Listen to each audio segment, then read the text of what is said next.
Olá, sejam todos bem-vindos ao Mundo Inteligente Podcast, onde você acompanha conversas inteligentes sempre.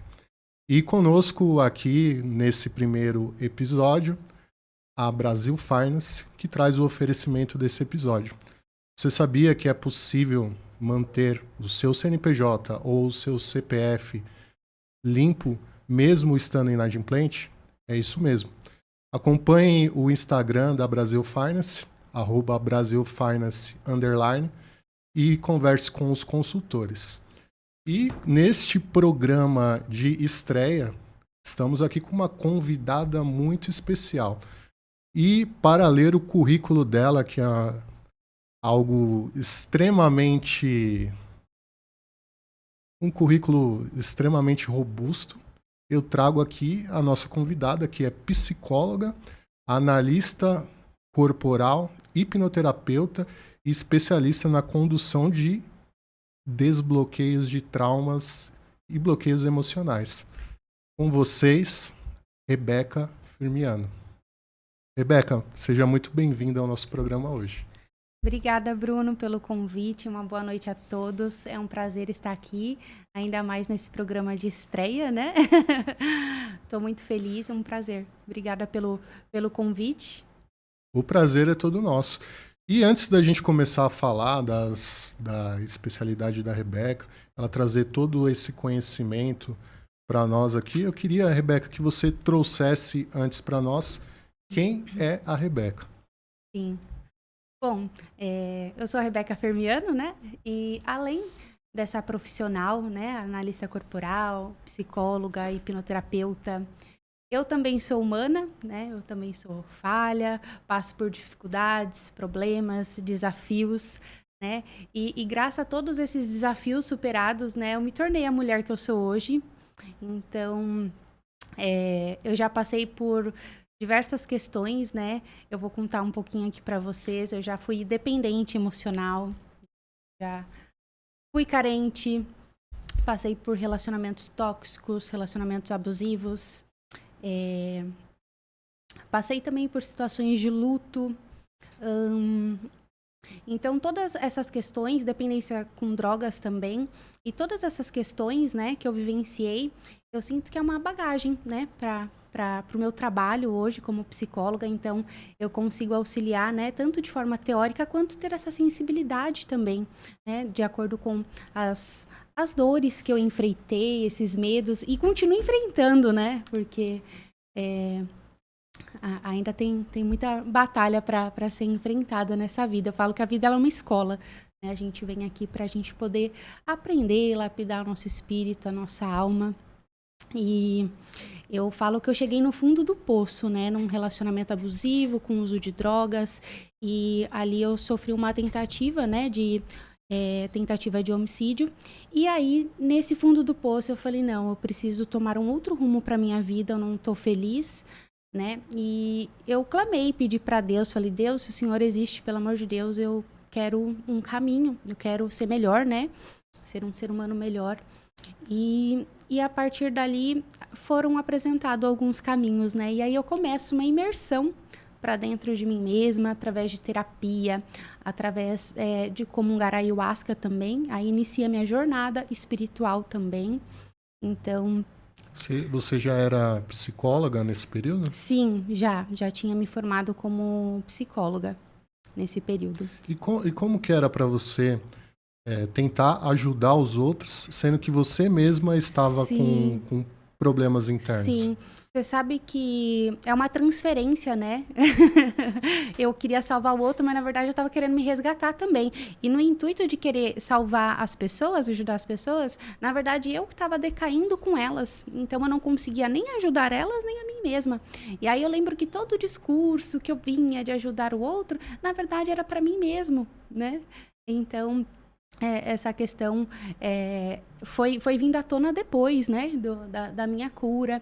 E aí, a partir daí que eu decidi me mudar, aí minha irmã conversou comigo, ela falou, olha, o que você acha, né, de ir pro Mato Grosso, tomar o chá da ayahuasca? E eu já tinha tido uma experiência, né?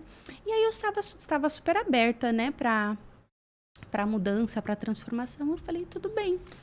E esse chá, o que que é esse chá exatamente? Aham. O chá da ayahuasca, ele é feito com um cipó chamado mariri e uma folha chamada chacrona, né? A junção deles, essa alquimia, né? Uhum. É que dá o chá da ayahuasca.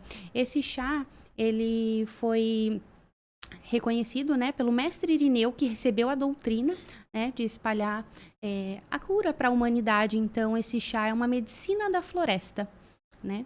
Então, a partir daí, eu começo a minha jornada no Mato Grosso, né, estando na casa do mestre Rubens, da Dona Herô.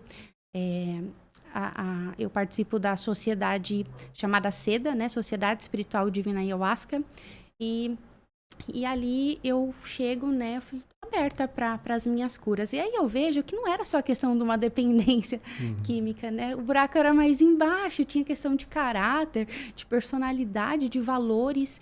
E aí eu começo a me conhecer melhor. E eu comecei a ver que eu não tinha identidade, que eu era uma Maria vai com as outras, que eu tinha dificuldade de dizer não. Então eu começo a adentrar, assim, né? A ter mais autoconhecimento de mim mesmo. E a terapia também me auxiliando nessa época.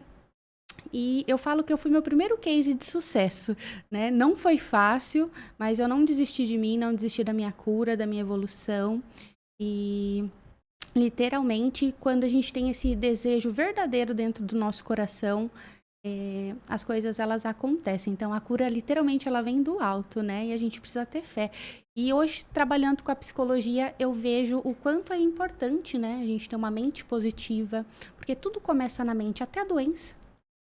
E você acha que todo esse processo de doença, né? Porque você estava doente, tem alguma influência de coisas que você viveu na sua infância, na sua adolescência? Muito. Já que você está no dia a dia do consultório, provavelmente você deve pegar muitos casos que as pessoas relatam que no passado tiveram algo que tiraram elas dos trilhos, né? Você conseguiu identificar isso na sua própria vida ou não? Sim, sim, muitas questões eu consegui identificar. A minha dependência, né, emocional. Eu era codependente da dependência da minha mãe. Minha mãe era ela já faleceu, né? Já fez a partida dela, mas ela era assim, para você ter noção do nível de dependência, eu deixava de brincar com as amigas para ficar com a minha mãe. Eu amava a companhia da minha mãe, né? Eu gostava de dormir com ela até os 13 anos, mamei até os 7, então eu era muito dependente, né? Emocionalmente ali dela. E depois eu senti que eu transferi para o namorado essa dependência, essa carência. E ao mesmo tempo, essa minha busca por um relacionamento afetivo, né? Na psicologia, a gente estuda o complexo de Édipo. Então, a referência de primeiro amor do homem é a mãe e da mulher o pai. E eu comecei a me deparar que eu estava sempre com homens machistas, egoístas, agressivos. E isso, para mim, soava como algo super normal. Por quê? Dentro de casa, meu pai era agressivo, né?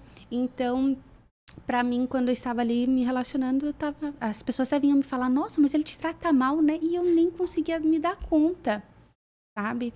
E aí, hoje eu percebo, né, dessa relação, então, que eu tive de parâmetro, né? E levando para minha vida. Então, todas essas questões que eu fui vivenciando, né?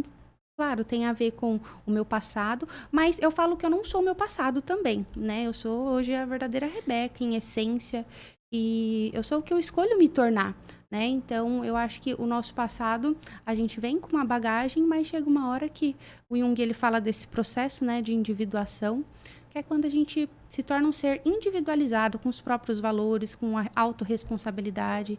Então, eu sei que eu acabei pagando preço, né, por algumas más escolhas, a influência de namorados, eu acabei indo para o uso de drogas. Eu cheguei a comentar com a minha família na época, né?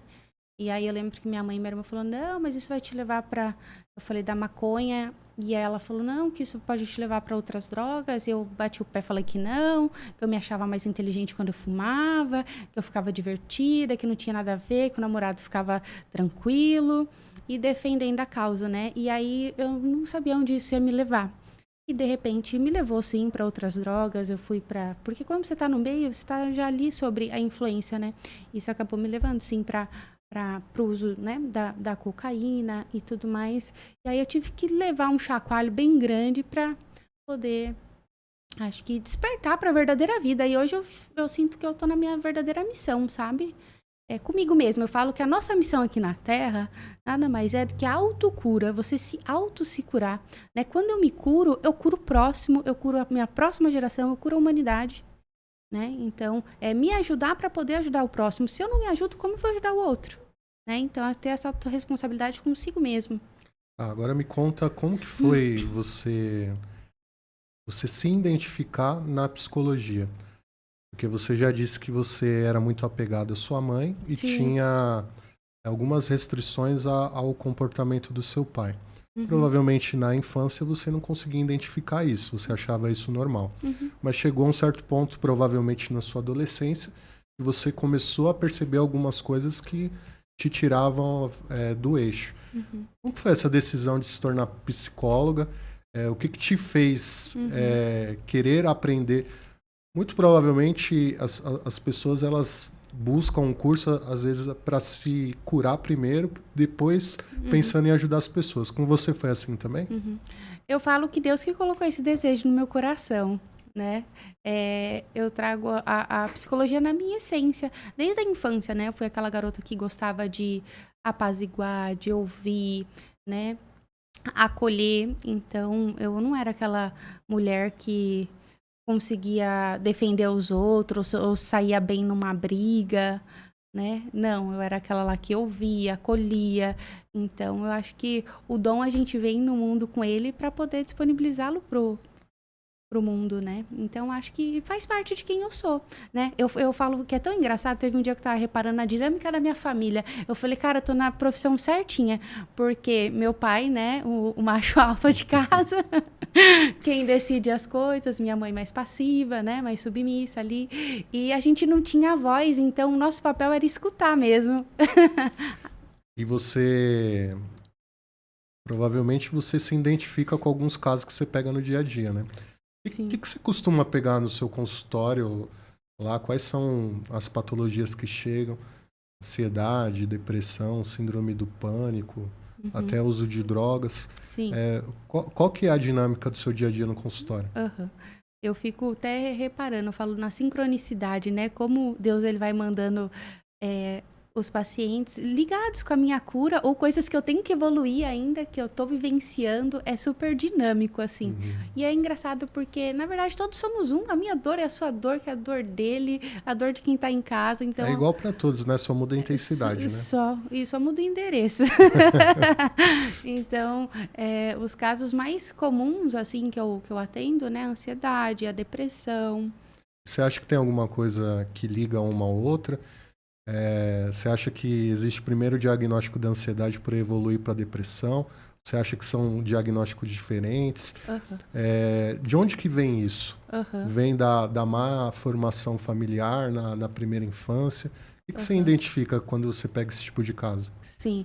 Na verdade, além da ansiedade, né, da depressão, eu pego outros casos também, síndrome do pânico. Engraçado que eu terminei um relacionamento que veio chegar de mulher, terminando, eu falei, ai meu Deus, eu tô passando isso para ensinar? E aí eu falei, caramba, que sincronicidade, né? E situações de pessoas também que vivem um luto, aí eu falei, caramba, né, eu entendi essa dor. E aí é legal que eu consigo transmitir tudo isso, né, de forma mais empática, trazer essa bagagem, essa sensibilidade. Então, tem situações também de abusos, autoestima. Então, são os casos mais comuns, assim, que eu venho tendo no consultório. Você usa uma técnica diferente para cada diagnóstico que você dá? Ou você já vê que existe um padrão e vai aplicando a mesma e testando e vê o que funciona para um, o que funciona para outro? Na verdade, o meu trabalho, eu junto várias técnicas, várias abordagens, então de acordo muito com a demanda, né, que chega até mim, que eu vou especializar ali num tipo de ferramenta, mas eu gosto de usar a anamnese, né, para averiguar, entender o contexto histórico da pessoa, desde a infância, adolescência, né, vida adulta. A análise corporal, que é o primeiro contato que eu tenho, né, onde eu já consigo descrever as características de personalidade, as potencialidades, os medos, a roda da vida para ver o que está em desequilíbrio. Então, cada paciente é totalmente diferente, né, o atendimento um do outro. O atendimento de uma pessoa que está ansiosa, de um paciente que sofre com dependências de droga, é totalmente diferente ali, né, no contexto, na abordagem. Então, para cada caso, é um caso, né? Certo. E você disse da análise corporal. A análise corporal é interessante que você faz uma visão geral do corpo da pessoa e consegue destacar algumas características, é isso? Conta um pouquinho sobre a análise corporal, Tá. porque muito provavelmente as pessoas que estão assistindo, todo mundo sabe que algum dia ela vai precisar passar por um processo de terapia. A terapia talvez no Brasil seja uma coisa muito discriminada, até pelo desconhecimento das pessoas, né? Mas acha-se que vai sentar na frente de uma pessoa, vai contar a vida e nem sempre as pessoas estão abertas para falar. Análise corporal, como que funciona essa técnica? Tá. A psicologia tudo começou com Freud, né? O Freud que criou a psicologia. Então, ele identificava os traumas, os medos, os recursos. Quando os pacientes ficavam lá deitados no divã, ia falando, o Freud ia identificando. Chegou Reich e Lowen, que foram alunos de Freud, e o questionaram se esses traumas, esses medos também podem ficar registrados no nosso corpo, né? E descobrimos que sim. Então, é um estudo da bioenergética, né? Então, que mostra que através do formato do nosso corpo, né, os nossos 5 traços de caráter. Nós temos 5 traços de caráter que leva 5 anos para ser desenvolvido, tá? Então, a gente tem uma coluna vertebral. De acordo com essa coluna, ela vai ganhando uma capa, ela vai se mielinizando. A gente vai ganhando novo sentido motor, orgânico, cerebral, né? E então, essas 5 fases, né, desde quando a gente está dentro do útero até os 5 anos de idade, que é a nossa fase de desenvolvimento. Então, de acordo com como a gente vai passando por essas fases, é que vai deixando esses registros no nosso corpo. Então... Isso é algo estático ou a cada 5 anos isso muda? Não, a gente pode mudar. Desses 5 traços, os nomes é até feio, esquisito, né? Mas não é doença e não é patologia.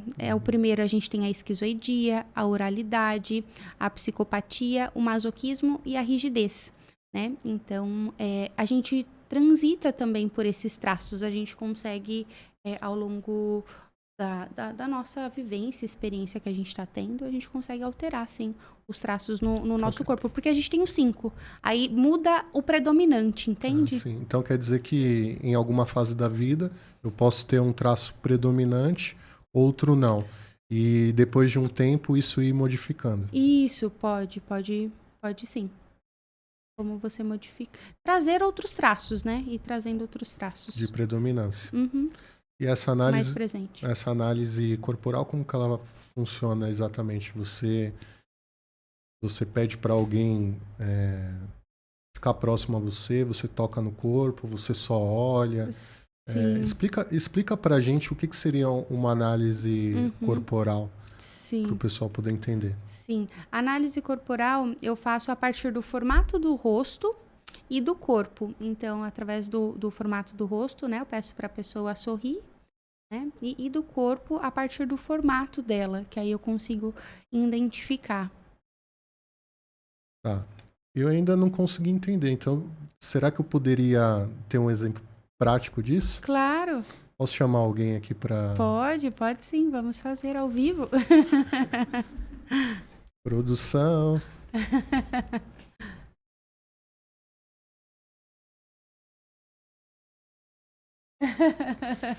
Então, para quem não conhece, essa moça bonita de verde é a nossa produtora Camila Minel. Vai ser a cobaia aqui hoje para a gente poder entender um pouco mais sobre a análise corporal. Sim. Vamos lá. Eu vou pedir para que ela sorri. Então, você vai sorrir. Pode ficar... Pode ficar com o rosto. E de novo. Pode ficar. Isso. Então, primeiro eu analisei o formato do rosto dela e eu consegui identificar algumas características dos traços, tá? Então, sorria de novo. Quando ela sorri, a bochechinha dela fica com as maçãzinhas. Isso fala um pouco sobre a oralidade. Quando ela sorria de novo, ela sorria, ela fica com um pouco mais travado, né? O sorriso. Isso é um traço do masoquismo. Então, eu já identifiquei esses traços. E agora a gente vai fazer através do formato dela, do corpo dela, tá? Então, eu peço para ela ficar de frente. Geralmente, eu peço para estar com uma regata, uma bermuda, uma roupa mais colada para ficar mais evidente, né? A musculatura. Mas, assim, a gente consegue também fazer. Pode ficar de lado, de costas, de lado, de frente. Então, cada corpo, ele carrega um formato, né? O formato do corpo dela é mais quadrado, né? Pelo que eu pude identificar. Então, isso fala que o traço dela predominante é o masoquismo. Obrigada, agora pode sentar. Que eu vou te explicar então, quer agora. dizer que a nossa produtora ela é masoquista, então. Com oralidade. O que isso significa, né? Tem gente que fala, ai, Rebeca, mas eu não gosto de sofrer, né? Que esse dito popular, né? Que a TV fala. Mas não, esse nome é mais para manter a nomenclatura, tá? Do traço. Vamos lá. Um outro exemplo para vocês entenderem, né? O Jô, ele é um traço oral, ele é mais cheinho, né? Então, um cara ali que gosta de contato físico, tá sempre pegando em alguém. Então, tem o Cristiano Ronaldo, o corpo dele é mais quadrado, né? É um triângulo invertido. Então, é um traço de um corpo de psicopatia, né? A Dilma Rousseff, ela tem um corpo mais masoca também, né? Um estereótipo, um nerd, que é uma pessoa mais magra, né? Que usa óculos, tem um olho mais esbugalhado, ele é um esquizoide. Né? Aquela mulher com corpo mais ampulheta, né, sarada, ela é mais rígida. Então, para vocês entenderem, cada corpo, né, tem um formato. E o dela, com masoquismo, isso revela algumas características, né? Em uma fase da infância. Então, teve a fase que é do controle dos esfíncteres, do masoquista. É onde ele aprende a controlar o xixi e o cocô. Então, nessa fase que ele está aprendendo a ter esse controle, a melinização não está completa, geralmente ele deixa escapar. E aí vem o pai, a mãe, cuidadora, ou até mesmo na escola, vem alguém e repreende. Fala, para você não fazer nas calças. E aí isso começa a gerar uma dor, né, inconsciente da humilhação, o medo de ser exposta, de ser humilhada, né, porque isso gerou uma vergonha, né, e com isso também gerou um recurso, que é ser uma boa planejadora. Então, uma pessoa que sabe se organizar, se planejar. Então, justamente para que algo não venha dar errado. Né? Então, é uma pessoa que observa ali as questões dos detalhes. A gente fala que esse traço é de uma pessoa um pouco mais fechada, que não expressa muito o que sente, tem a tendência de guardar as coisas para si, vai guardando, é igual um copo, chega uma hora que transborda, aí na hora que transborda sai de perto, aí às vezes acaba se arrependendo do jeito que falou, como falou, né, então a pessoa ela tem essa tendência, né, também de dificuldade de expressar o sentimento de raiva. É aquela pessoa que cuida de todo mundo, que carrega todo mundo nas costas. Eu até falo que é importante observar, né? Quem de fato você vai carregar, para não sobrecarregar. Agora, uma dúvida em relação a isso que você falou. Você falou que ela costuma carregar as pessoas nas costas. Existe algum padrão de comportamento? Geralmente, a pessoa atrai pessoas opostas, semelhantes. Como que funciona isso? Porque você disse lá no começo que você teve relacionamentos tóxicos e que você conseguiu identificar alguns comportamentos idênticos ao que seu pai tinha. Nesse tipo de análise que você faz, você consegue identificar quais são as pessoas, os comportamentos de preferência desse tipo de pessoa, no caso masoquista? Ou não existe essa regra específica? Olha, não existe essa regra de atrair, porque isso é uma característica de personalidade. né? Então, a Cara, gente se atrai pelas pessoas pela energia, pelo jeito de ser. Então, as pessoas, por que que as pessoas tendem a procurar o masoquista? É porque eles são mais ouvintes, são mais calmos. Então, a partir do momento que eu vou e ela, né, me deixa à vontade para falar da minha vida, opa, então eu identifiquei que eu posso contar ali quando acontecer alguma coisa. Então, as pessoas veem essa liberdade a partir dos nossos traços. Né? Então, eu acho que eu vejo mais por essa linha, assim. E essa característica, né, desse traço, muitas vezes tem a dificuldade de se priorizar, né? Então, de sim para todo mundo, então as pessoas sempre vão coloca a buscar outra pessoa na sim, frente. tem dificuldade de dizer não, de sim para todo mundo, né? Prioriza outras pessoas. Então, são questões que é importante, porque a energia dele está voltada para fora, né? Agora tem traços que a energia está voltado para Dentro. isso. Um psicopata, ele é totalmente voltado para ele mesmo, né? Então, por isso que é importante às vezes puxar outros traços também, né? E ela também tende o traço da oralidade, né? A oralidade é uma fase onde a criança, ela está na fase da amamentação. Então, nessa fase, tudo que o bebê precisa, ele chora, ele comunica através do choro. E a mãe, ela tende a identificar, né, a necessidade do bebê através do choro. E geralmente ela resolve tudo com leite ou com comida, sendo que existem outras necessidades, né? Então isso gera uma sensação do vazio, né, e do abandono. Não que a criança foi abandonada, mas pela necessidade de não ter sido atendida, isso gera, né, essa dor inconsciente do abandono, que também gera um recurso, que é a comunicação. Então, são pessoas que, né, têm um recurso de ser uma boa comunicadora, de saber expressar o que quer, o que pensa, né? Esse traço fala de pessoas intuitivas, né, que se conectam pelo olhar, pessoas extremamente transparentes, que gostam de estar entre outras pessoas, que gostam do toque. Então, essas são as características. E tem uma outra questão também, que é o choro, que são pessoas mais chorosas, que tudo chora, né? E antigamente se tinha até um preconceito, né? Que as pessoas falavam para engolir o choro, inclusive. Engole o choro, porque é fraqueza. E não, a nossa grande força está na nossa vulnerabilidade. Até A para gente limpeza expressar, emocional, né? sim, espiritual. O choro, quando a gente chora, a gente fica aliviado, a gente se sente bem, né? Então é importante a gente deixar as emoções fluírem, né? Para não vir um adoecimento, né? Como eu falei, a doença, ela começa na mente. Se você não trata na mente, no pensamento, ela vai para a emoção. Se você não trata na emoção, isso somatiza no corpo. É bem interessante isso. Uhum.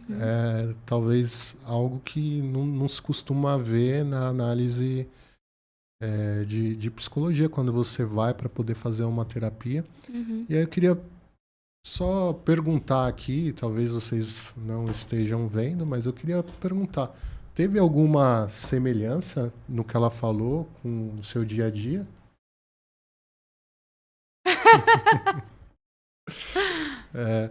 É uma bruxa, né? Ela sabe de tudo, nem te conhece e já sabe da vida inteira. É isso aí. Uma coisa que eu queria te perguntar, que é uma dúvida que eu sempre tive, é o seguinte: existe alguma predisposição para algum tipo de doença emocional? Quando a gente fala de predisposição, a gente está falando da questão genética, Uhum. a gente está falando da questão alimentar Uhum. e até da convivência, né? Sim. As pessoas, a gente costuma entender que na primeira infância, Uhum. a criança ela tem o pai e a mãe como pessoas a se seguir comportamento. Sim. Isso tem alguma ligação entre pai e mãe, alimentação e a questão genética para que a pessoa desenvolva alguma patologia emocional? Muita. E todos esses itens, né, que você trouxe da predisposição da genética, alimentar, o sedentarismo, né, também a questão do comportamento, hábito, tudo isso pode levar, sim, a uma predisposição, né, a uma doença. Então, são fatores que contam muito.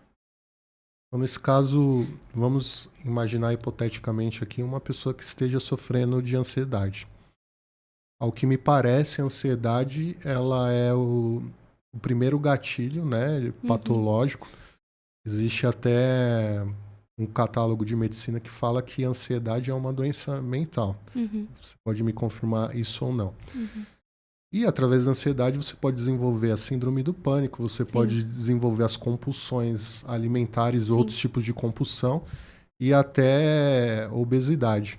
É isso mesmo? O que você pode falar sobre ansiedade, as características e Sim. como evitar? Uhum. Porque, assim, para mim me parece que a ansiedade é algo que ela vem sem hora marcada. Uhum. Então a pessoa sente determinados gatilhos Uhum. e que isso vem à tona sem a pessoa esperar. Sim.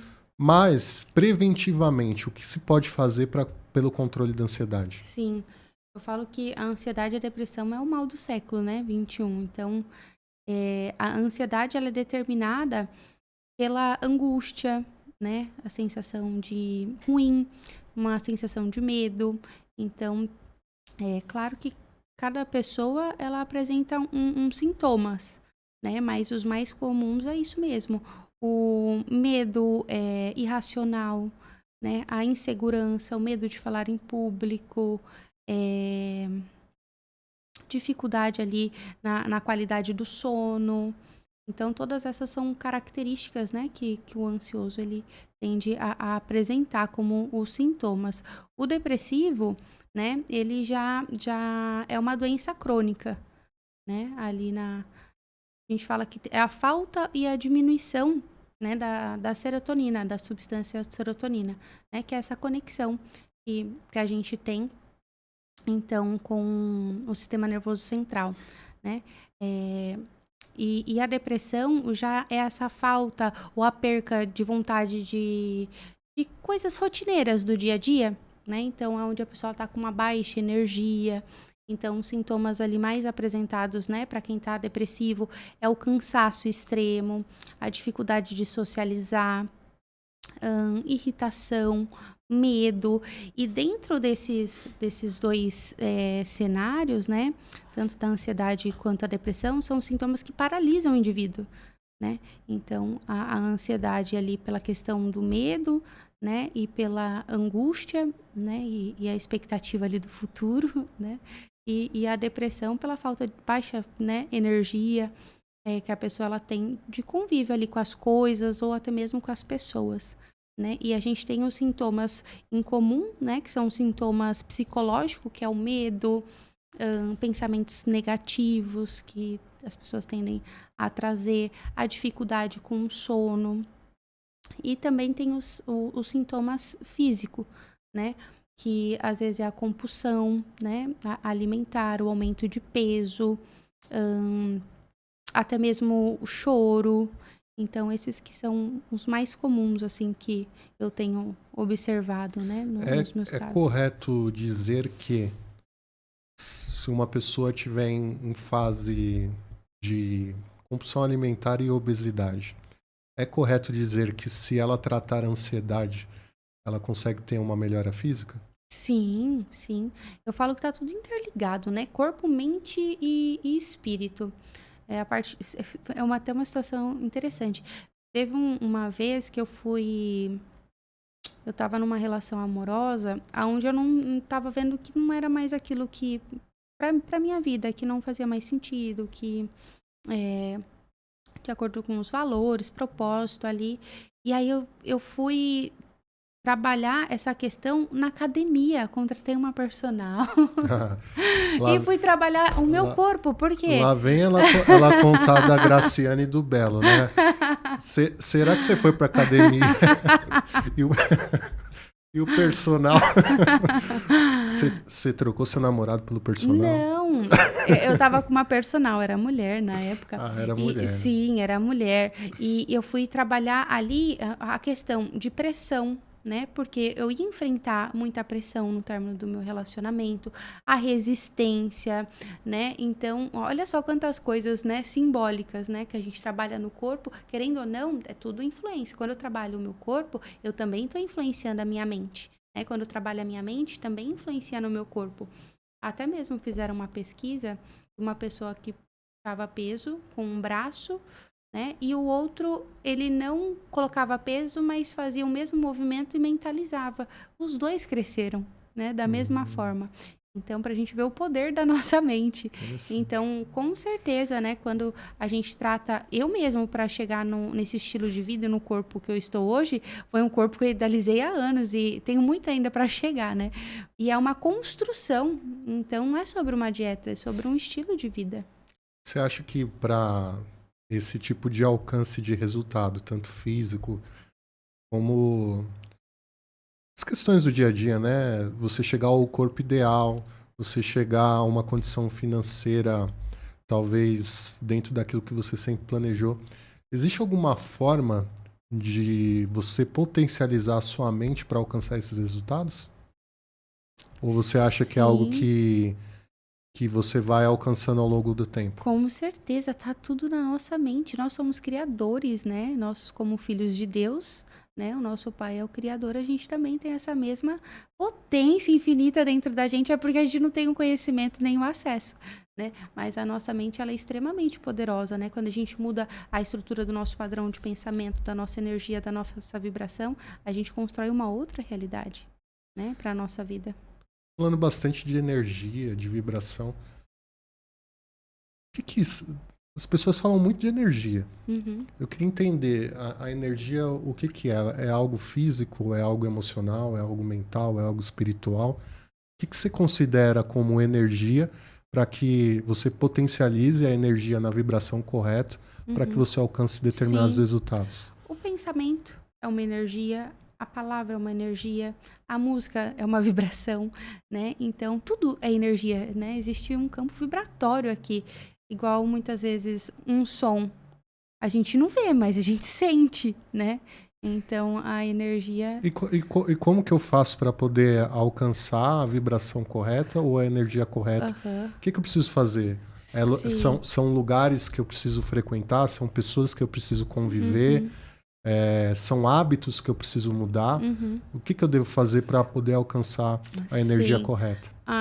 Uma ferramenta que eu utilizo é a gratidão, né? Quando a gente é grato pelas coisas, a gente está alterando o nosso campo vibratório. Então, até mesmo uma outra relação, né, que eu vivenciei de um término, eu era totalmente dependente, emocional, afetiva, e aí eu tinha um relacionamento de 13 anos, e esse meu primeiro namorado terminou comigo. Nossa, e minha vida acabou, né, porque eu não sabia viver sem ele, né, minha vida era todo dia ali, então... E aí foi interessante que essa ferramenta chegou para mim, aonde eu comecei a me deparar além daquele relacionamento. Eu falei, não, eu tenho vida, eu tenho família, eu tenho amigos, né? E aí eu comecei a olhar para várias outras áreas da minha vida. Então existia a Rebeca além daquele relacionamento. E aí ali eu comecei a entender.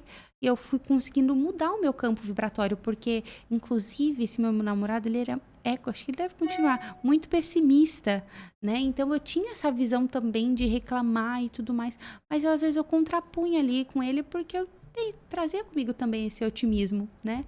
Então eu falava, você precisa agradecer mais pelas coisas e tudo mais. E aí eu comecei a ver que minha energia começou a mudar a partir dali, a partir do momento que eu comecei a ser grata, né? Então a gente vai limpando a lente, né, dos nossos olhos, e aí a vida vai, a gente atrai mais do mesmo. Então quanto mais eu agradeço, mais o universo me traz, né, os agradecimentos. O universo não entende o não, eu não quero, eu não quero ficar doente. Agradece a sua saúde, sabe? Então é o que a gente está se conectando. E a partir da gratidão foi uma questão que eu trago até hoje, né? Todos os dias eu agradeço 10 coisas, né? Eu gosto de escrever, porque quando a gente escreve a gente materializa. E quando eu comecei essa atividade, foi incrível, porque eu coloquei que eu ia para fora do país, que eu ia me formar na faculdade, que eu ia ter meus pacientes, meu consultório. E eu brincava com a minha mãe, falava, sabe? Ela falava, Rebeca, vai tratar de trabalhar. Porque eu não trabalhava na época, eu só estudava.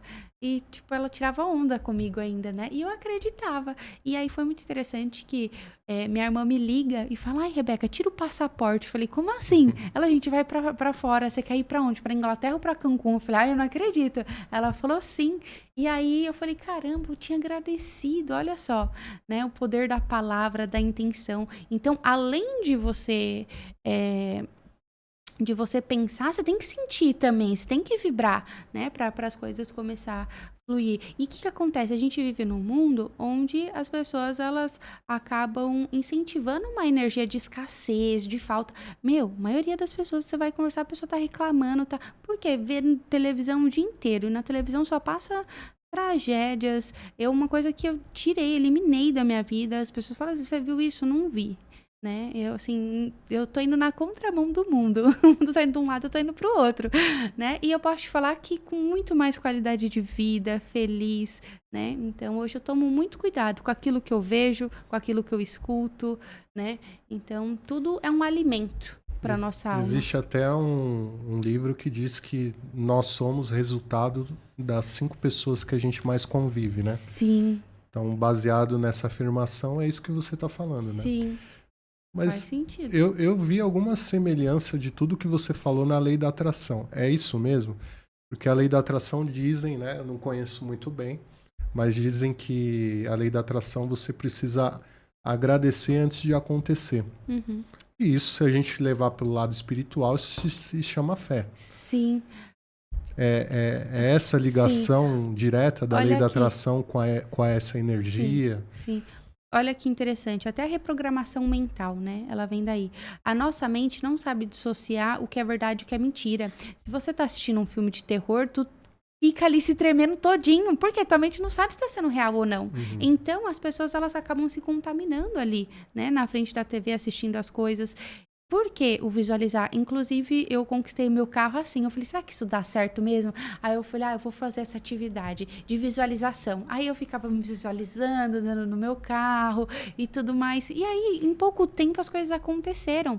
Então, literalmente, né? As coisas começam primeiro no pensamento. Tudo que tá aqui em torno, antes de estar aqui, foi pensado. Alguém pensou em comprar essa televisão, desejou essa taça.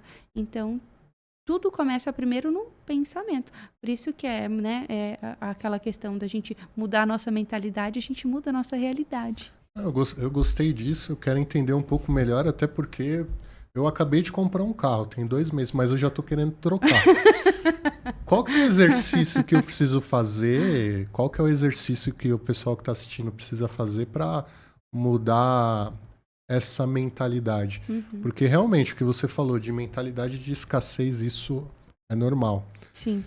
Normal não é, mas é algo habitual, né? E as pessoas, elas se limitam muito. Uhum. E como que eu faço para poder mudar essa chave, já que você falou que existe uma parte da mente que ela não separa a realidade da imaginação? Sim. Isso, se a gente for levar para alguns conceitos de terapia, a gente chama isso de subconsciente, que é o lugar da mente onde fica guardado 95% daquilo que nós somos. Inclusive as emoções que são geradas no dia a dia, aquilo que ocasiona algumas doenças, né? Sim. Mas como fazer isso? Existe algum exercício específico? Sim. Porque se existir, eu já quero fazer agora. Existe. Então vamos lá, vamos aprender para saber como que é. Sim, existe sim. Um exercício, inclusive, eu passei esses dias pelo meu Instagram, né, nos stories, para a galera em casa fazer. Que é ficar 24 horas sem reclamar e sem falar coisas negativas. Começa aí, na mudança de mentalidade. Então, toda vez que vir um pensamento negativo, você substitui por um pensamento positivo, né? Porque os nossos pensamentos, né, e nossa fala é um decreto, né, para o plano espiritual. Então, quando a gente fala, o poder da palavra, né? Então, por isso que é importante a gente começar a buscar, a ter mais essa noção do que eu tô pensando, do que eu tô falando. Então, é muito interessante, né? E você começa também a se perceber. Então, deixa eu ver se eu entendi. Você pensou, para que isso aconteça, eu tenho que falar? É isso? Ou eu pensei e mudo o meu pensamento? Você pensou algo negativo, substitui, pensa em algo positivo. Só pensar, não preciso falar. Não. Se você falar, aí você muda a tua fala. Agora, se eu pensar, eu só mudo o pensamento. Muda o pensamento, isso. Esse é o primeiro exercício. Sim. E eu preciso fazer isso durante quanto tempo para poder reprogramar minha mente? Porque não adianta você visualizar uma coisa e você viver 24 horas reclamando, pensando em coisas negativas. Porque você está atraindo o que a gente pensa, a gente atrai. O que a gente fala, a gente atrai. O que você está pensando? O que você está trazendo para você? Entendi. E existe algum tempo específico que eu devo fazer isso? Quando que eu vou perceber que a minha mente ela já teve alguma mudança? Sim. Eu nunca fui uma pessoa de reclamar, de muita reclamação. Então, na prática, né, assim, esse primeiro exercício eu nem precisei fazer porque eu não tenho esse hábito. Mas a maioria das pessoas eu vejo que tem. Né? Comigo, com a gratidão, foi uma coisa onde eu consegui um ápice muito, muito grande, assim, em vários aspectos da minha vida, né? O mínimo é 21 dias, porque tudo para virar hábito precisa ser feito 21 dias. Mas a prática ela é tão poderosa, é tão boa, que as pessoas levam pro resto da vida. Teve até uma paciente que eu falei, bom, você já terminou, fez os 21 dias, se você quiser encerrar. Não, imagina, não vou parar. Não vou parar, né? Porque se a gente quer conquistar as coisas, a gente pede às vezes para Deus as coisas, mas a gente não é grato nem no mínimo, nem nas coisas que você tem, você tá querendo mais. Pera, veja o quão grato você é, agradeça as coisas que você tem. Agradecer pelo aquilo que já conquistou, né? Sim, e nessa atividade você pode agradecer as coisas que você tem, as coisas que você também gostaria de conquistar, né? Como se elas já tivessem acontecido. Então, aqueles vídeos que a gente vê na internet, seu saldo é de 11 milhões, 250... Olha... Será que se eu mudar o meu hábito, reprogramar minha mente, será que eu posso alcançar isso? Sim, mas para isso não adianta, não existe milagre, né? Você tem que fazer por onde também. Não adianta ter uma mente positiva e ficar o dia inteiro sentado, sem trabalhar, sem buscar contribuir. Porque o dinheiro, ele é uma energia de troca. Então, a gente contribui com o mundo para seja recompensado. Então, o trabalho, né, é essa base de energia. Então, se você não se coloca ali e fica também sentado só pensando positivas coisas, né, você tem que fazer por onde. Então, tem que ter um comportamento, uma ação. É interessante isso. Hoje já vou pegar como hábito a partir de hoje. Vou fazer o teste. Compra um caderno. Geralmente, eu tenho um caderno, que é o caderno da gratidão, né? Então, esse caderno é específico só para agradecimento. O mínimo é 10, mas eu costumo agradecer muito mais que 10 coisas, Tem né? algumas pessoas que escrevem no caderno, colam em algum lugar para poder lembrar. Isso pode servir como exercício também? Sim, eu gosto de escrever frases em post-it e deixar na minha mesa de trabalho, espalhado no espelho. Em todos os lugares. Porque são as afirmações. Aí entra no... As afirmações. Muita gente usa esse contexto de afirmação. O que seriam as afirmações? Para o leigo entender. É você sempre falar coisas positivamente, talvez mudar essa interação de pensamento negativo para pensamento positivo. O que isso muda no dia a dia? Isso também é um exercício de 21 dias, as afirmações. O que seriam as afirmações exatamente? As afirmações, eu não tenho um período específico. É uma prática que eu tenho, né, no estilo de vida.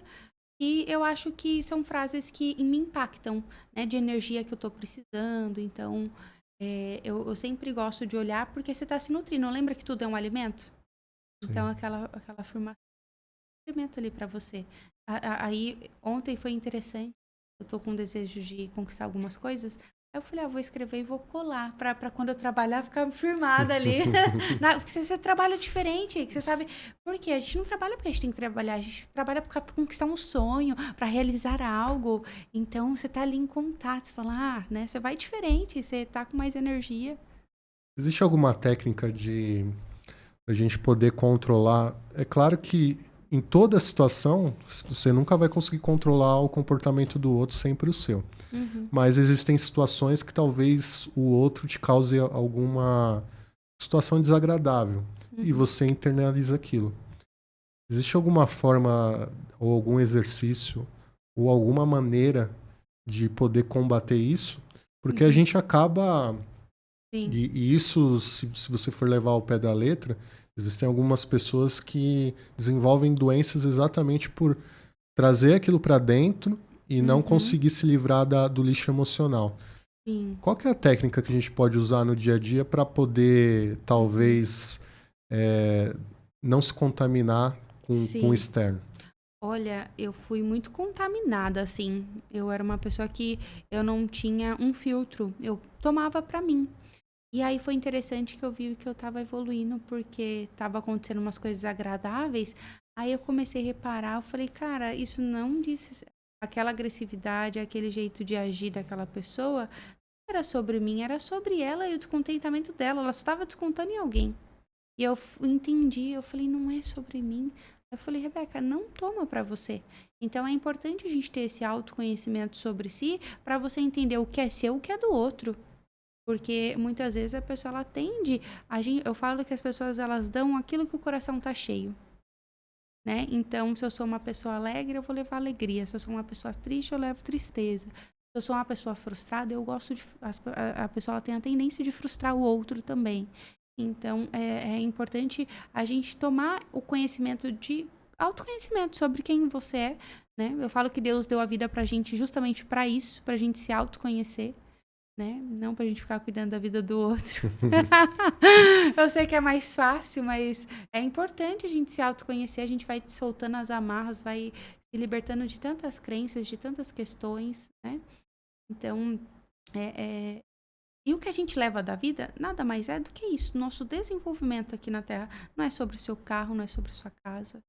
E aí, o que você fez pro próximo? O que você tá fazendo da tua vida?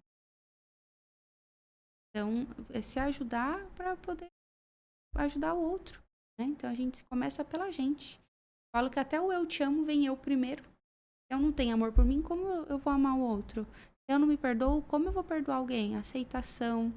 Então precisa ser algo trabalhado primeiro internamente. Teve uma sessão com a ayahuasca que foi muito interessante sobre o perdão. Tava lá e o mestre colocou um ensinamento sobre o perdão. Aí eu tava pensando, meu ego.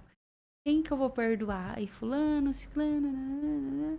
De repente foi afunilando e o maior perdão que eu tinha que dar no final das contas era para mim mesmo. Ter me permitido ter vivido todas aquelas experiências. Por não ter tido consciência, conhecimento. Mas a maior autorresponsabilidade era minha mesma.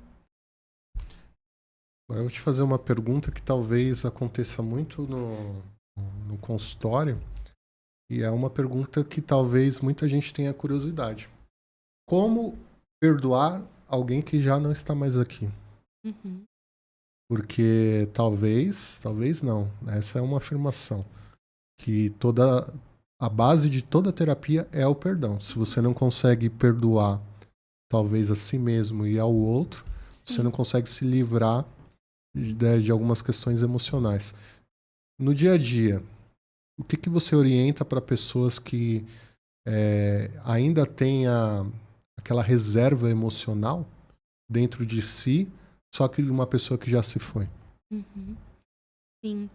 Eu gosto de trabalhar com a hipnose. Inclusive, foi uma experiência que eu tive. Eu tenho uma colega também de trabalho que a gente aplica uma hipnose na outra e eu tava com alguma questão com a minha mãe de querer falar alguma coisa e ela trouxe isso em hipnose. Eu achei incrível. Eu falei, nossa, e foi libertador, assim, sabe? Então, algumas coisas que eu precisava dizer, né? E honrar e tudo mais.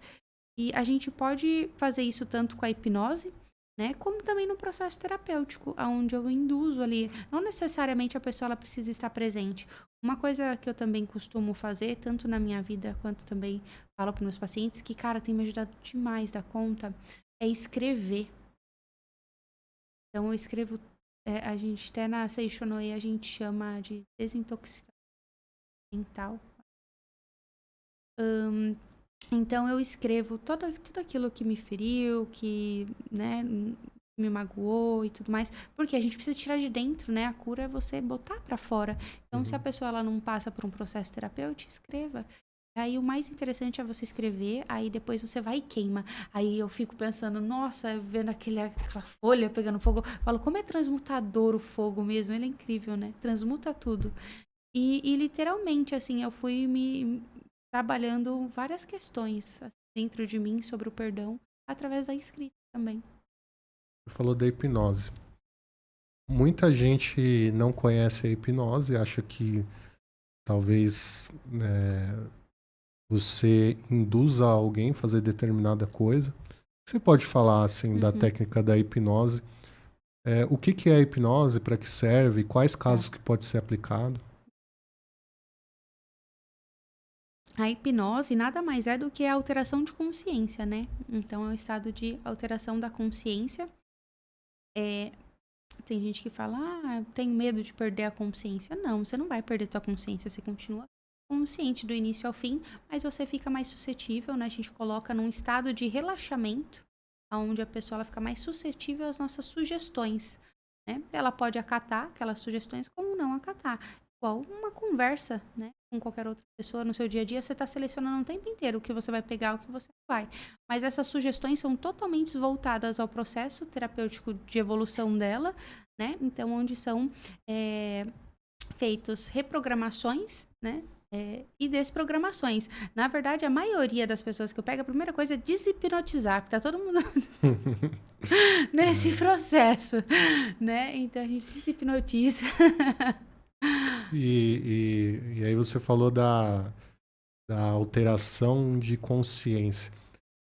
Existem alguns mitos, né, quando a gente fala de hipnose. Como, por exemplo, você hipnotizar alguém e a pessoa perder a consciência, não saber aquilo que está fazendo naquele momento.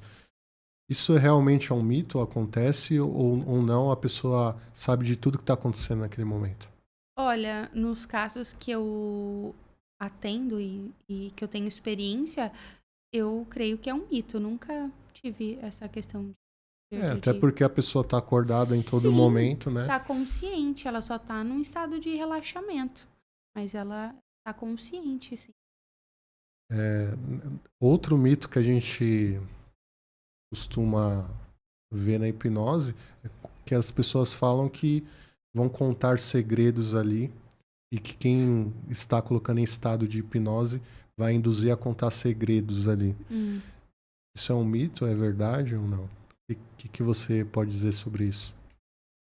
Não, eu acho que a pessoa ela conta se ela tiver um interesse, né? Não necessariamente ela vai falar o que ela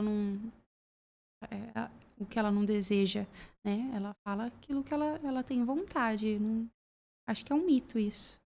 Não creio, não. E aí existe o processo de regressão dentro da hipnose, né? Uhum. Talvez, para quem não sabe, o processo de regressão ele acontece com sugestões. Porque a hipnose nada mais é do que sugestões. E aí quando você entra... Talvez eu possa explicar isso um pouco melhor, porque existem 3 fases, né? A nossa mente ela tem a fase consciente, que é a fase analítica do corpo. Sim. Onde a gente consegue visualizar 5% daquilo que nós somos, é chamada memória curta. A memória curta, muito provavelmente no dia seguinte você não vai lembrar aquilo que você comeu no café da manhã de ontem. Por isso que se chama memória curta. Mas é a memória que fica na parte central do cérebro e que traz a parte analítica. Existe a memória inconsciente. O que é o inconsciente? O inconsciente, basicamente, ele seria a parte imunológica do nosso corpo. É a forma que o corpo ele reage a algumas situações, até para combater algum vírus, alguma doença ali, e também a questão básica de sobrevivência, que é a fome, a sede, a necessidade fisiológica. E a parte mais importante que talvez na hipnoterapia as pessoas atuam é o subconsciente, que é um lugar onde a gente não consegue acessar analiticamente.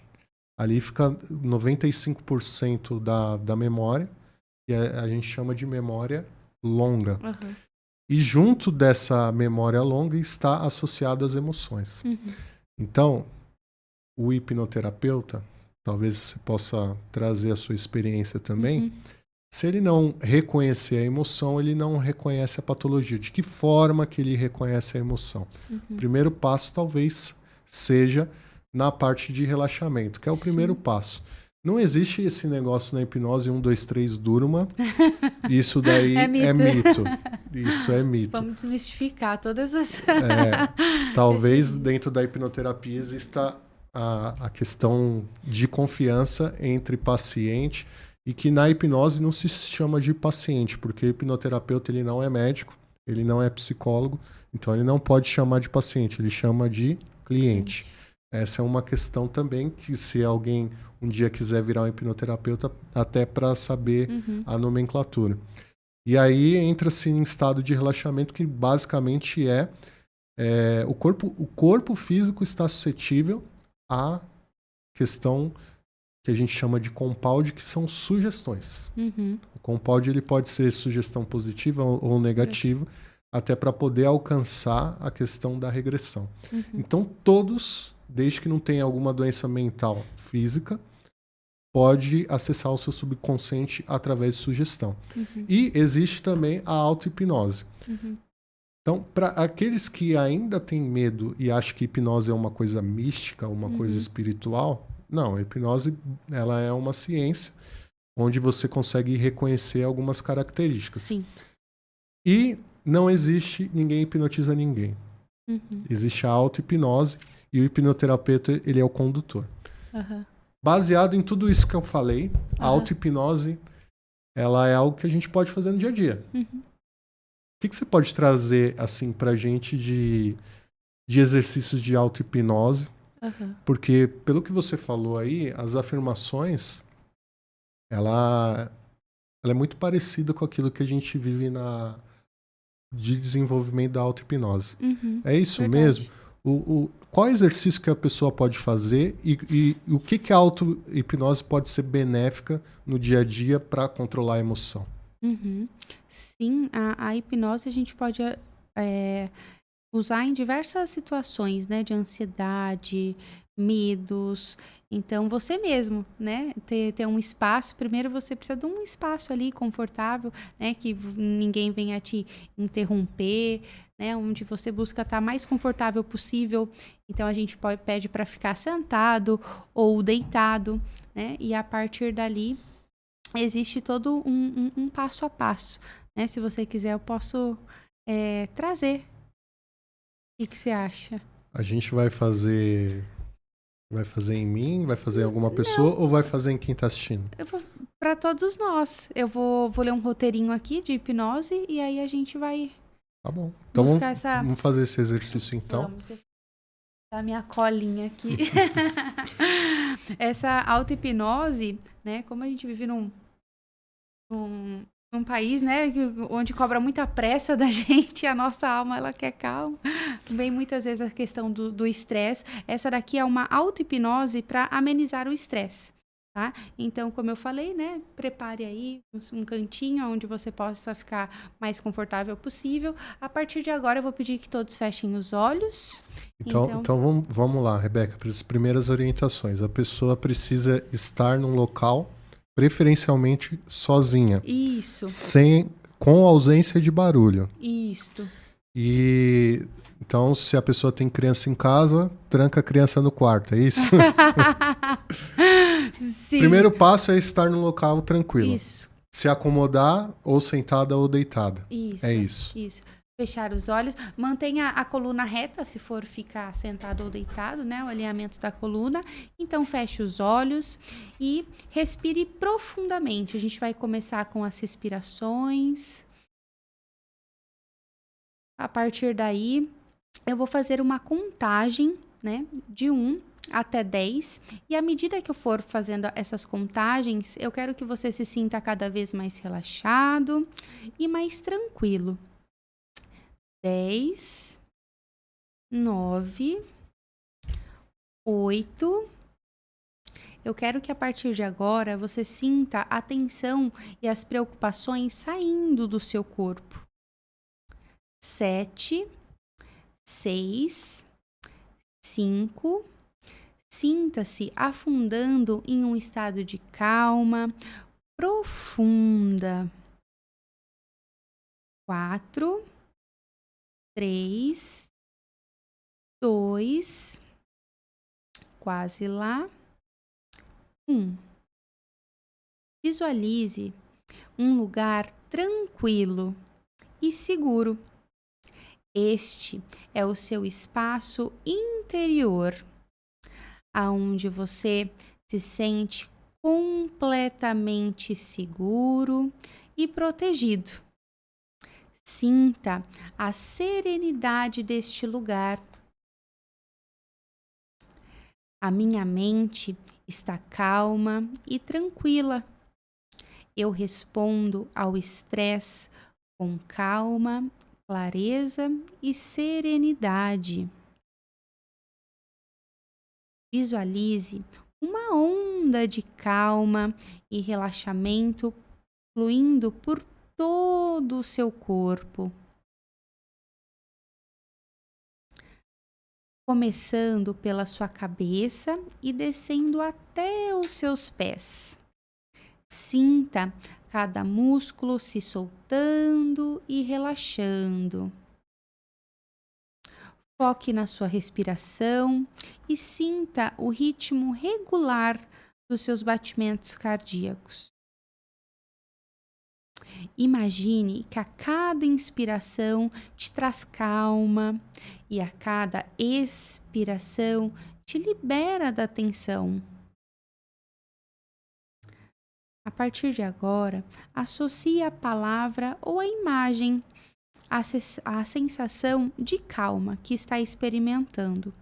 Por exemplo, imagine-se segurando uma pedra suave, que representa a tranquilidade. Sempre que se sentir estressado, você pode visualizar essa pedra para recuperar esse estado de calma.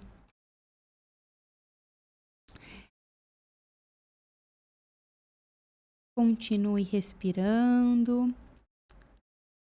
E eu quero que você busque repetir essa afirmação mentalmente. Eu tenho o poder de ter calma em qualquer situação. Eu tenho o poder de ter calma em qualquer situação. A paz está sempre dentro de mim, pronta para ser acessada. A paz está sempre dentro de mim, pronta para ser acessada. E para encerrar, eu vou contar de 1 até 5 e à medida que eu for contando, eu quero que você vá se sentindo mais em um estado de alerta e tranquilo. 1, 2, 3, 4, 5. Pode abrir os olhos. E lembrando que essa prática, né, quanto mais você trabalha com a constância, é mais fácil para a gente obter os resultados que a gente almeja. E cada processo também, né, com a hipnose varia muito, porque é importante a gente ter uma conversa inicial, porque a gente adapta, né, a realidade ali do cliente, do que ele precisa, né? Então a gente vai modificando, então não existe um padrão. Muito interessante essa questão da auto-hipnose. Conseguiu relaxar? É bem relaxante. Eu não fechei os olhos, mas eu consegui imaginar tudo aquilo que você estava falando. Sim. Isso tem algum horário específico para fazer? Eu posso fazer ao acordar, durante o dia, à noite? Qual que é o melhor horário para... Esse que você trouxe foi especificamente para o estresse, né? Mas muito provavelmente existe para a condução melhor do sono, Sim. existe para a questão financeira, Sim, ou projeção para de futuro. projeção de futuro, cura de doenças, né? Dores. E existe algum horário específico que eu devo fazer ou posso fazer o horário que eu quiser? Não tem um horário específico. Acho que o horário que a pessoa tiver disponibilidade, né? Que estiver mais tranquilo, que não Isso. tiver tanta gente em Sim, volta. já teve situações de eu fazer auto-hipnose na hora de dormir e ir pro sonho, assim. Foi direto pro sonho. Foi direto, aí perdi a auto-hipnose, mas aí eu não sabia se eu tinha visualizado algo, se eu tinha sonhado, eu fiquei um pouco confusa ali. Essa questão do sonho é algo que eu também sempre tive algumas dúvidas. Dentro da psicologia, existe alguma explicação de interpretação de sonhos? É algo que muita gente fala, né? Eu não sei se é verdadeiro afirmar Sim. isso. E quando você vive situações de grandes emoções durante o dia, geralmente você sonha. Comigo, pessoalmente, sempre foi ao contrário, porque para que eu conseguisse sonhar, eu tinha que ter um dia bem tranquilo e uma noite bem tranquila também para conseguir sonhar. Dentro da psicologia, existe alguma explicação específica para que a gente possa interpretar os sonhos? O Freud, ele fala que os sonhos, né, são resíduos do nosso dia a dia, né, os nossos desejos reprimidos. Então, são aspectos do nosso inconsciente. E também olhando pela parte espiritual, né, o nosso corpo, ele descansa, né? A nossa alma, não necessariamente. Então, eu creio que a gente faça desdobramento, que a gente viva outras realidades a partir do sonho. Então, o sonho, para mim, ele é muito amplo. E teve um irmão da igreja uma vez que contou uma situação dele. Ele buscou ter a consciência dentro do sonho dele, porque geralmente o nosso sonho é inconsciente. E aí eu falei, nossa, será que um dia eu vou ter essa oportunidade? E foi muito interessante, porque eu estava num sonho e ali eu estava indo comprar um cigarro. E eu não sou mais fumante. E aí me veio a consciência. Eu falei, não, o que eu estou fazendo? Isso não é mais, não faz mais parte da minha vida. Né? E aí foi onde eu busquei ter essa consciência dentro do sonho, né? Então, o sonho fala que Deus criou o sonho também para a gente ter acesso, né, às pessoas que partiram, né? Para a gente poder ter esse acesso. E literalmente, eu já tive diversos sonhos assim com a minha mãe, e ela partiu. E dentro do próprio sonho, eu contando que tinha acabado de sonhar com ela. Falei, nossa, você não acredita. Estava sonhando com você agorinha. A sua parte consciente dentro do sonho. Sim. Aí eu falei, nossa, que interessante. Já teve sonhos de eu ficar assustada, dela bater na porta de casa. Eu falei, ai meu Deus, mas você morreu. Dentro do sonho você... Aí eu fiquei assustada. O que você tá fazendo aqui, né? E aí depois eu recebi ela. Falei, tá tudo bem. E você tá falando muito de questão espiritual. Como que você entende a espiritualidade? Porque a psicologia é uma ciência que foi testada ao longo dos anos e é testada até hoje. Sim. Como não se contradizer do ponto de vista da técnica da psicologia com a questão espiritual que geralmente vem pela fé?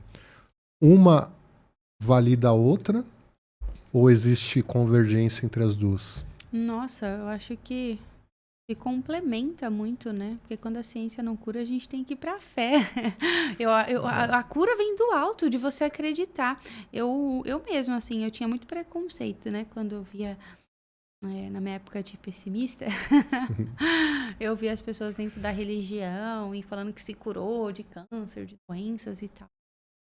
E eu falava, ai, pura mentira. E hoje, trabalhando, né, na área, tendo o conhecimento que eu tenho, eu falei literalmente, porque aquela mesma mente que criou a doença, ela também tem o poder de sanar. Então, um documentário que fala sobre isso, justamente o poder da mente, e de um caso de uma moça que ela tinha câncer e ela se curou, né, a partir do poder da mente. É bem legal, ele mostra vários casos, assim, né. Existe um filme chamado Diário da Paixão. Provavelmente você já assistiu. Não, nunca assisti. Diário da Paixão é um filme que conta que dois jovens se conheceram e eles chegaram na fase adulta e a mulher, no caso, ela teve Alzheimer, né? Só que ele amava tanto ela que ele criou uma clínica dentro da própria casa. E tinha médicos, enfermeiros, enfim. E ele ficava contando repetidamente a história deles dois como se fosse um livro. E ela, toda vez que finalizava, ela recuperava a memória. Era coisa momentânea. 5 minutos depois ela retornava a estado de Alzheimer. E teve uma cena que ele sofreu vários infartos. E uma das situações onde o médico estava conversando com ele chegou e falou assim: a ciência, ela vai até certo ponto. Depois vem Deus. Então, basicamente, ele validou a fé. Agora, é certo dizer que você citou aí a questão do câncer. É certo dizer que pessoas que desenvolvem células cancerígenas são pessoas que geralmente ela tem guardado dentro de si mágoas e ressentimentos? Isso talvez exista várias pesquisas clínicas que demonstram isso. Mas é certo eu afirmar que se eu for uma pessoa rancorosa e ressentida, Personalidade. eu tenho maior probabilidade de desenvolver o câncer? Sim, eu fiz na época de faculdade, estava refletindo sobre isso hoje, inclusive, estava almoçando. Eu falei, nossa, eu fiz oncologia. Eu falei, por que eu fiz esse curso, né? E aí, na época, minha cachorrinha estava com câncer, né? E hoje, inclusive, ontem, eu perdi uma paciente. Ela fez a passagem e ela teve câncer. E nesses atendimentos com ela, eu fui buscar trabalhar alguns aspectos. E aí me veio trabalhar o perdão. E aí teve uma questão dela sobre um relacionamento que ela não conseguia falar. Nossa, aí eu falei, né, contei um pouco da minha história para ver se ela se sentia mais à vontade, mas ela não conseguia colocar para fora. Olha o ponto, né, que chega. E aí, através de muito custo, né, ela foi se sentindo mais à vontade, ela foi trabalhando aspectos dentro dela, e aí ela conseguiu falar, né, colocar para fora. Mas tem sim, esse é um outro aspecto, né, além da genética, característica, né, de personalidade, também, às vezes a pessoa muito fria, muito... né? Eu ouvi uma vez um oncologista falar que existem 3 formas de você obter o câncer. A primeira é por envenenamento. Às vezes você tomar alguma medicação, algo que potencialize. A segunda é por uma questão de hábitos de más alimentações. E a terceira e a maior delas é a questão, geralmente, do lixo emocional acumulado, que gera essas mágoas, esses ressentimentos. Talvez a reprogramação mental dessa forma que você ensinou, baseado com aquilo que a gente chama de base de toda a terapia, que é o perdão, faça a pessoa ter uma renovação de células e talvez substituir as células ruins do câncer pelas células boas. Como que você vê essa questão? Sim. Olha, eu não tenho um olhar tão amplo para isso, sim. Mas eu vejo que eu acho que as células, elas se regeneram, né? Então, Sim. a gente tem esse poder através da nossa mente, né? A nossa mente, o corpo, as nossas emoções. A gente mudando ali um padrão, mas que também não é fácil, a gente sabe que mudar não é fácil.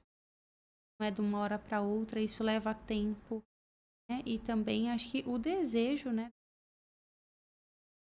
Ela precisa querer, né? Para que as coisas aconteçam e ver que isso está prejudicando. E querendo ou não, às vezes ela tá vivendo um jeito, ela nem sabe, porque às vezes o pai é assim, o entorno dela também traz essa característica mais porosa, né, de guardar as coisas para si. A minha mãe mesmo, eu sinto que ela adoeceu muito através de guardar, porque ela não sabe como botar. É uma pessoa que foi adoecendo. Existe uma teoria que fala que não é teoria, né? Já foi comprovado cientificamente que o nosso intestino ele é chamado de segundo cérebro. Por quê? Porque O segundo órgão que tem mais neurônios além do cérebro é o intestino. Uhum. E existem algumas questões e alguns hábitos que fazem com que a pessoa desenvolva e renove melhor as suas células. Basicamente, para quem não sabe, o intestino e o cérebro, eles conversam, uma conversa direta, Uhum. de troca e renovação de neurônios e células. Uhum. E existem alguns hábitos que eles devem ser priorizados, como, por exemplo, na hora da alimentação. Uhum. Imagina uma situação onde você está comendo e você fica nervoso. Muito provavelmente você vai perder a fome e você não vai conseguir fazer a boa digestão e a nutrição do alimento. Uhum. E existem também, dentro dessa questão, a internalização e de se guardar as emoções que são adquiridas ali. Uhum. E aquilo, em algum momento, ela vai para fora. E existem alguns alimentos que fazem essa questão da digestão, renovação de células e de neurônios um pouco mais deficitária, como, por exemplo, o açúcar. Uhum. O açúcar, ele é um alimento inflamatório. E dentro da renovação de neurônios e células, quando não há um livre acesso da boa renovação de neurônios e células, você acaba perdendo algumas características. Como, por exemplo, a pessoa vai ficando mais velha, ela vai deixando o metabolismo um pouco mais lento. Uhum. E isso vai, muito provavelmente, pelos hábitos de sedentarismo e de alimentação, vai gerar algumas doenças como Alzheimer, o Parkinson e algumas doenças degenerativas. Então, é correto dizer que a boa alimentação, retirando açúcar, retirando o sal e retirando as alimentações processadas, Uhum. que a gente conseguiria ter uma melhor qualidade de vida e uma longevidade, é correto dizer isso?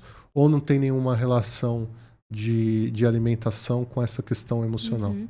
Sim, tem muito, faz muito sentido, né? Tem uma relação direta, assim, inclusive da nossa alimentação em desencadear, né? Transtornos psicológicos, uma influência, né?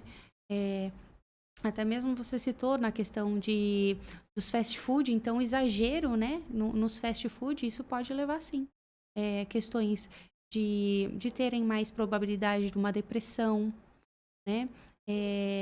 Até mesmo ter mais dificuldade com raciocínio, né? Da cognição. Então, a questão do álcool também, né? Em exagero, isso também pode desencadear casos de depressão, ansiedade, insônia.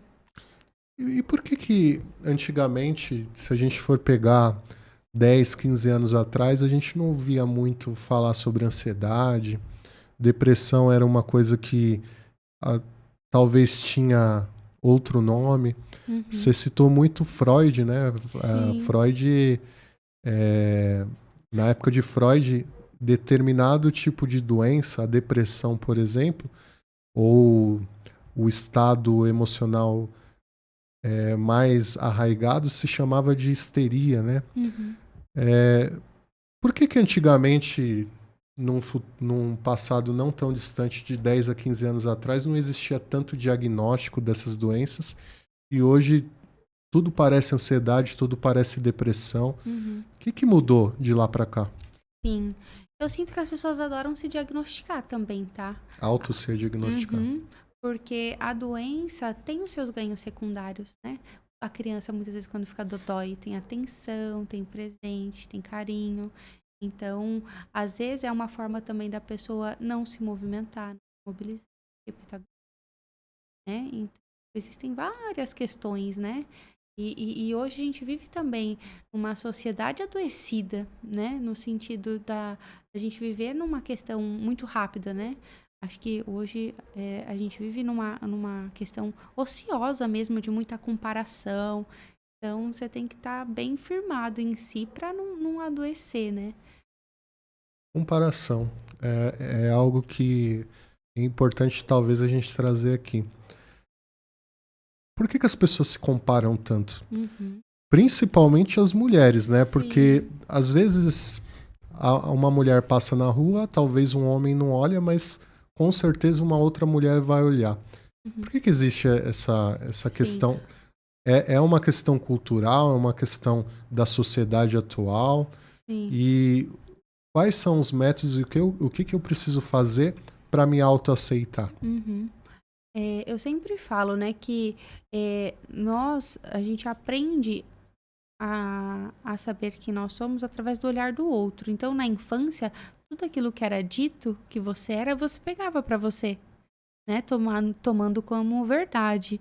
Então, eu mesmo passei por várias situações de crenças que enraizou uma crença em mim, né? Eu achava que eu era burra, né? Porque meu pai, quando ficava nervoso, chamava o filho dele tudo de burro. E aí eu peguei aquilo pra mim.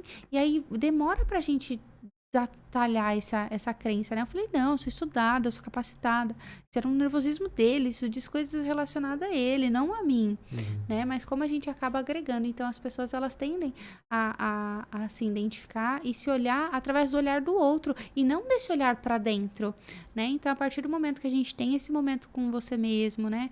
Onde você fala, onde você se escuta, você vai entendendo a sua força, vai entendendo quem você é, então você deixa de ser levado ali. E como a gente tem esse olhar para fora, a gente está o tempo inteiro olhando para fora, né? As pessoas têm essa dificuldade de olhar para dentro, vem a comparação. E se a gente olhar para a grama do vizinho, é sempre mais verde, né? Então, por quê? Porque a pessoa muitas vezes ela não sabe reconhecer as conquistas, os esforços. Então, por isso que é importante ela se voltar para si. Eu comemoro pequenas conquistas, né? Então, até eu chegar nas grandes. Então, eu sou uma pessoa que eu tenho voltado muito para mim. E a única pessoa que a gente pode se comparar é com a gente mesmo, né? Com quem eu fui, quem eu sou e quem eu quero me tornar. Porque se eu fico olhando para fora, cara, o outro é o outro, né? E você com você? Você precisa olhar para você. Você precisa se comparar com você mesmo. Cada um tá num ponto de evolução diferente aqui, né? E cada um tem aquilo que busca, aquilo que almeja. Então, quanto mais você foca na tua vida, mais a tua vida progride. Ou você fica ali no espectador, assistindo novela, assistindo a vida do outro e deixando a tua passar. E por que você não realiza? Né? Então, tem que tomar cuidado, porque a TV ela é muito tendenciosa também. Ela dita moda, padrão, como que você tem que viver, o que você tem que pensar, e as pessoas só ficam reproduzindo aquilo ali, né? E aí, no começo, você falou muito de relacionamento e você citou alguns seus. Existe. Agora a gente tá falando de psicologia, né? Sim. As pessoas não são perfeitas, as pessoas elas não são iguais, mas existe alguma forma de você reconhecer talvez uma compatibilidade no outro? Porque muito do que se fala na psicologia é se auto-reconhecer. Sim. Mas como entender que o outro é ideal para se relacionar com você? Sim. Existe alguma forma de fazer essa análise? Ou não? Você precisa de um momento de convivência para entender se é aquilo ou não? Sim. O que do ponto de vista da psicologia a gente conseguiria tirar para poder se relacionar melhor com as pessoas?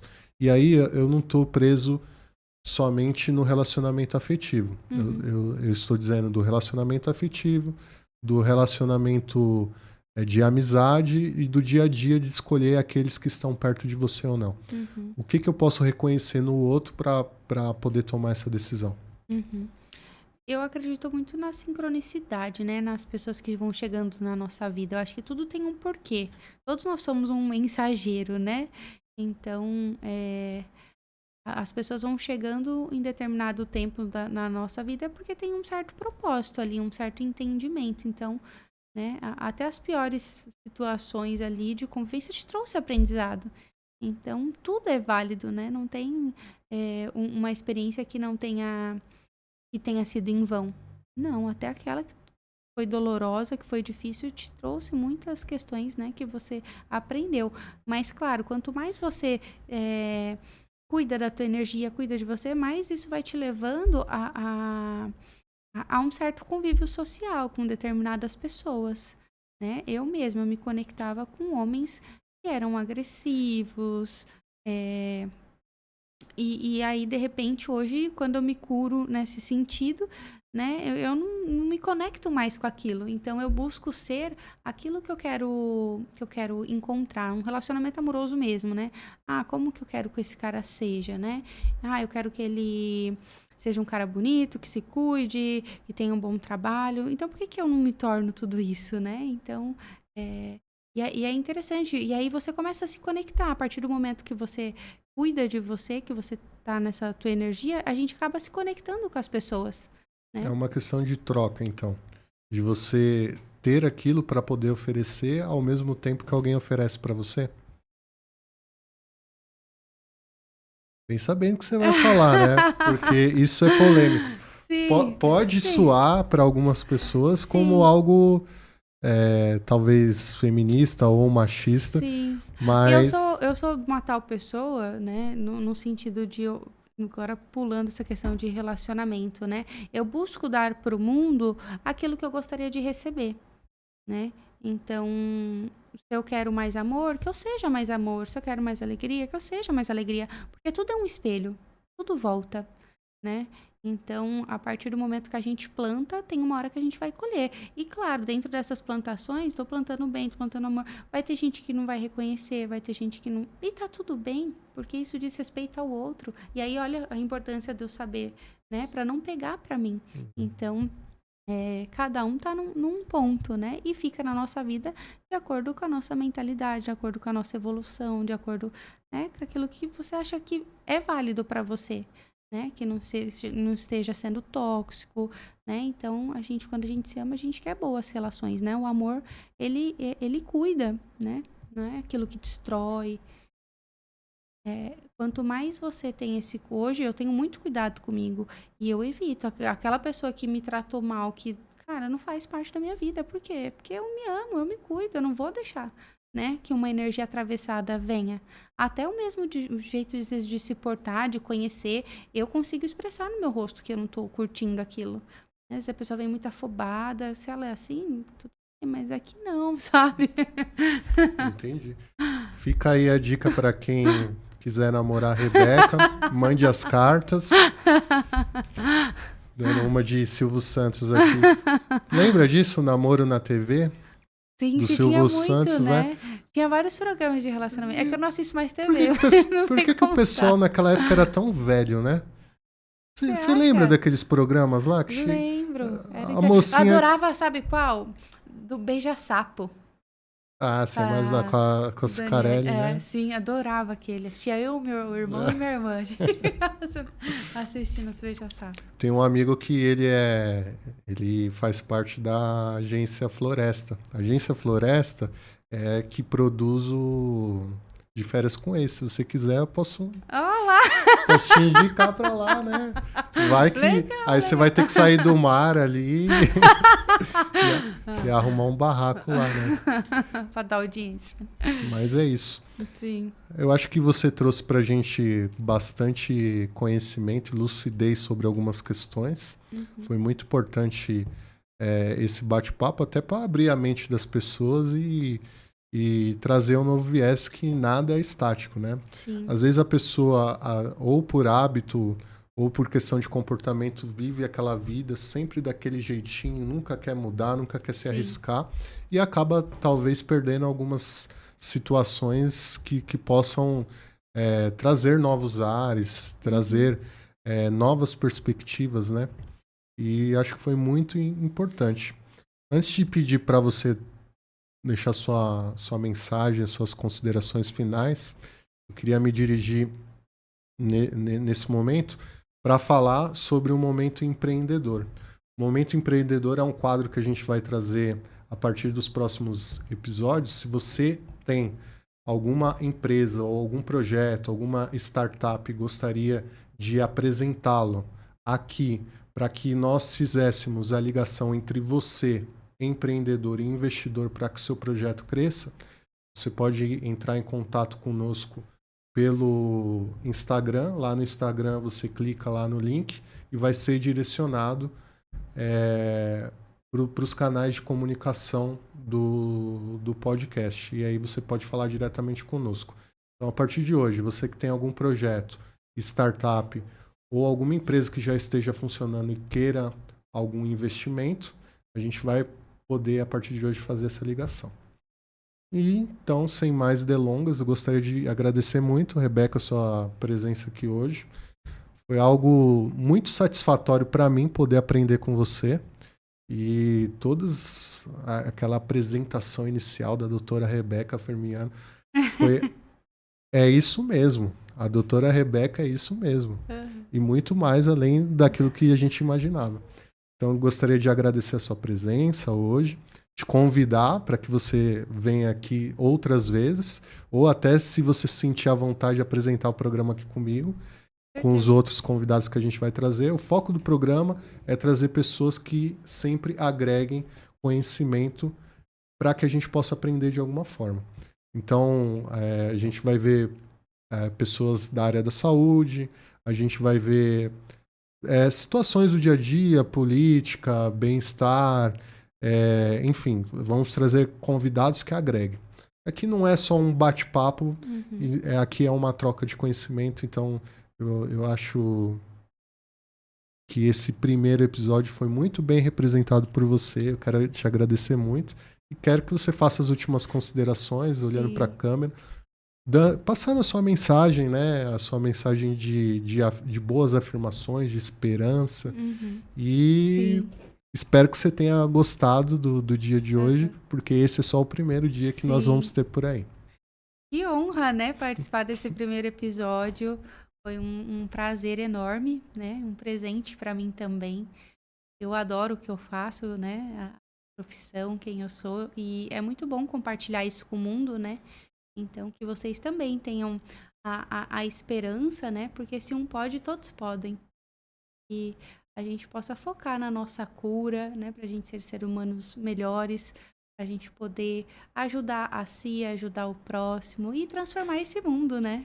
É isso aí. Então, aqui, essas são as minhas considerações, que vocês possam, né, ter um tempo na vida de vocês para vocês olharem, né, pro interior, né, de vocês, seja em terapia, em meditação, em yoga, né? Então, ter esse contato com a nossa verdadeira essência, porque nós estamos no mundo, mas não somos desse mundo, né? Nós somos seres espirituais, a nossa morada é no espírito.